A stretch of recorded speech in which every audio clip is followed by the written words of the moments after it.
Boa tarde, tudo bom? Meu nome é Leonardo, eu sou professor de História no John Kennedy, tá? E hoje a gente vai listar aqui algumas recomendações de livros paradidáticos. Um desses livros é esse aqui, tá? Caminhando com os Homens da Caverna, da série Caminhando com os Dinossauros. É um bom livro, tá? Tem esse livro e também tem em DVD, pela Super Interessante, que é Caminhando com os Homens das Cavernas, né? Bom, e hoje a gente vai trabalhar com os paradidáticos, aqueles livros que são técnicos, mas também tem uma abordagem mais didática, para quem está começando e quer entender um pouco mais sobre a evolução humana. Então, dentro dessas recomendações, o nosso foco ainda continua sendo ela aqui, ó, a Australopithecus afarensis, né? A Lucy. Tá? A Lucy rendeu 2 livros publicados aqui, né, no Brasil, com o Dan Johansson. O Dan Johansson foi o pesquisador que descobriu a Lucy. Antes dele descobrir a Lucy, ele havia descoberto um joelho, né? Aí ele, no ano seguinte, ele descobriu a Lucy e no ano seguinte ele descobriu uma família inteira. Machos, fêmeas, crianças da mesma espécie que a Lucy, Australopithecus. E isso deu margem, tá, para uma briga homérica que diminuiu atualmente, diminuiu até bem, entre Richard Leakey e Dan Johansson. Então, o que vai acontecer? A partir dos anos 80, vai aumentar a publicação de livros da evolução humana que justamente tratam dela, né? O Richard Leakey vai escrever 3 livros, né?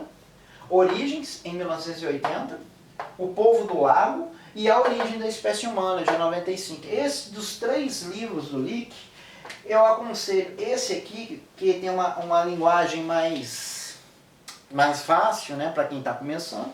E para aquele pessoal que está pensando numa pós-graduação, seria interessante ler todos eles, né, esses 3 livros e os 2 do Johansson. Mas partindo nessa nova temática também, a gente tem que entender um pouco de primatologia. Como já foi falado, a Lucy tem a mesma capacidade craniana que um chimpanzé. Para você poder entender o comportamento da Lucy que ela teria no passado, seria interessante entender o estudo da primatologia. E um dos mais indicados livros é esse aqui, ó, Eu, Primata, do Frans de Waal, que é holandês. Né? Se eu não me engano, ele chegou a trabalhar com a Jane Goodall, lá na África. Bom, e para fechar pelo menos essa parte aqui, tem o Richard Klein. O Richard Klein, ele tem vários livros com a temática de evolução humana, mas no Brasil tem esse aqui, O Despertar da Cultura, que também é muito bom, um livro muito interessante.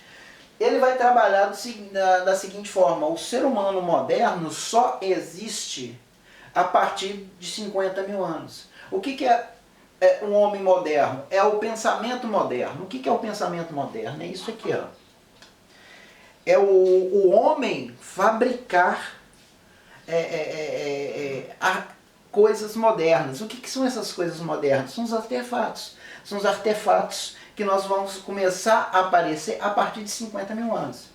É claro, guardada devidas proporções, tá? O Richard Klein, por exemplo, ele não aceita que o comportamento moderno tenha iniciado antes, né, de 50 mil anos.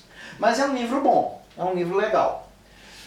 Nessa temática, aqui no Brasil, o melhor livro de evolução humana publicado até hoje no Brasil é do professor Walter Neves, né? Assim Caminhou a Humanidade. É um livro muito bom e atual. Ele é de 2015, tá? Ele é muito bom. E para fechar essa estante toda, tá, temos o Robert Foley e o Greg Stanford com 2 livros que é a mesma coisa, né? Como nos tornamos humanos e Humanos antes da humanidade. Tá? São livros bons, né?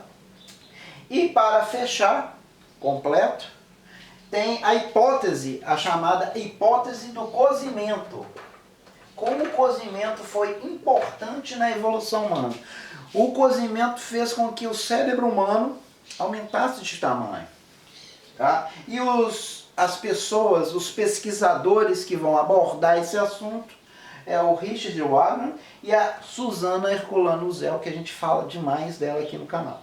Tá? Pegando Fogo é do Richard Wagner e A Vantagem Humana é da Suzana Herculano Rosel. A próxima lista de recomendações de livros vão ser voltados para outras temáticas, como por exemplo, surgimento do universo, evolução, paleontologia. E no mais, eu agradeço. Boa tarde, um abraço para vocês. Muito obrigado.